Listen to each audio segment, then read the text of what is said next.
Ici, Medellín. Dans la Medellín du début des années 1990, le cartel mondial de Pablo Escobar régnait sur la ville et on s'assassinait en pleine rue pour un rien.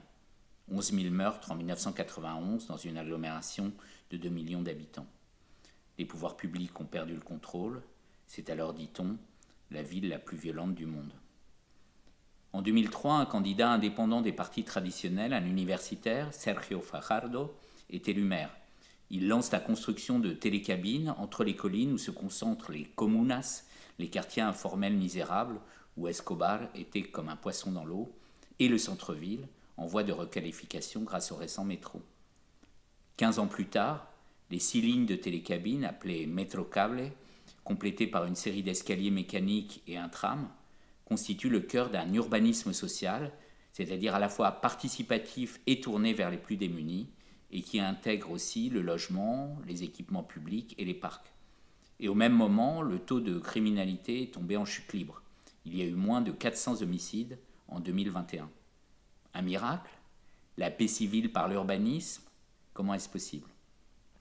La Colombie a été ravagée pendant des décennies par 2 fléaux, le trafic de drogue et la guerre civile, les deux ayant fini par se rejoindre. Cela a profondément transformé la vie politique. La répression a joué son rôle et la disparition d'Escobar change bien sûr l'ambiance. Dans les années 2010, un processus de paix improbable, entre une droite appuyée sur des milices meurtrières et des guérillas narco-gauchistes, a aussi contribué à détendre la vie sociale. Cependant, c'est bien l'urbanisme qui permet à Medellín de ne pas se contenter de profiter d'un apaisement général, quoique fragile, de la société colombienne pour rattraper son retard, mais de prendre de l'avance. La différence est nette avec la capitale, Bogota, où une dizaine de lignes de bus en site propre ne peuvent suffire à gérer la mobilité d'une aire urbaine de 10 millions d'habitants et où les travaux de construction de la première ligne de métro n'ont commencé qu'en 2021. La ville est devenue un lieu de visite obligé pour tous les urbanistes qui célèbrent l'audace de Medellín et veulent s'inspirer des pouvoirs remarquables qu'une action publique urbaine cohérente et déterminée a pu engendrer. Ils suivent son exemple.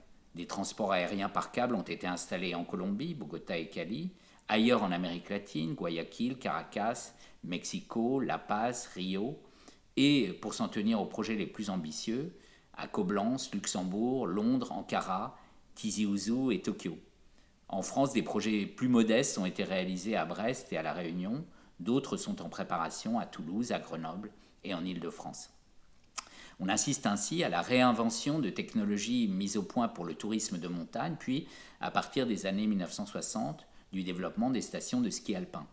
Désormais, ce sont des transports publics urbains qui réutilisent ces dispositifs bien rodés, ce qui explique la forte présence de constructeurs d'origine alpine comme Poma, Doppelmayr-Garaventa ou Leitner, qui maîtrisent notamment la possibilité de débrayer les cabines des câbles tracteurs pour s'ajuster à la demande et créer une offre continue.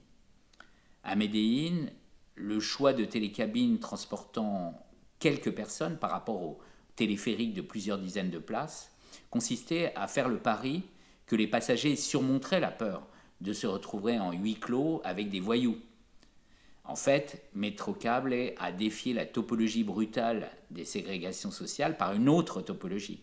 Des équipements de qualité ont été installés dans des quartiers pauvres et rendus accessibles par les airs aux habitants qui pouvaient s'inquiéter de devoir traverser des quartiers dont la réputation de coupe-gorge n'était plus à faire. Le pari a été gagné. Ces petites cabines ont inversé le cercle vicieux en cercle vertueux. Les comunas deviennent fréquentables et même attractives. Cette idée n'est pas totalement nouvelle, mais avec le câble, sa mise en œuvre coûte 10 fois moins cher que le métro et même 2 fois moins que le tram. Au total, c'est une stratégie spatiale inédite de conquête de nouveaux espaces pour l'urbanité que représentent les télécabines de Medellín. Cela ne marche pas à tous les coups. À Caracas, la violence déferle malgré le téléphérique, mais les raisons sont à chercher dans la descente aux enfers que le régime de Chavez Maduro inflige à son pays. Au Brésil, une alliance de fait regroupant les gangs des favelas, la partie de la population qui vit dans leur ombre et certaines composantes de la gauche qui ne veulent pas toucher au ghetto, et elle s'oppose, cette alliance, au désenclavement et ne rend pas les choses faciles, surtout dans un immense quartier comme celui du Complexo do Alemão. Cela permet de comprendre en retour que ce qui a permis le miracle de Medellín est d'abord une configuration politique improbable, dans laquelle l'opposition radicale entre les riches, porteurs encore aujourd'hui d'une culture coloniale, du refus du partage et de la sécession, et les pauvres, tentés eux aussi par une sécession symétrique, s'est trouvée suspendue par un niveau de violence qui mettait en danger l'existence même de la société. L'urbanisme, c'est d'abord un dialogue entre tous les acteurs qui font la ville et parmi eux, au premier chef, ses habitants. Ce dialogue exige la paix civile, mais il contribue aussi à la construire. À bientôt, dans un ailleurs qui sera aussi un ici.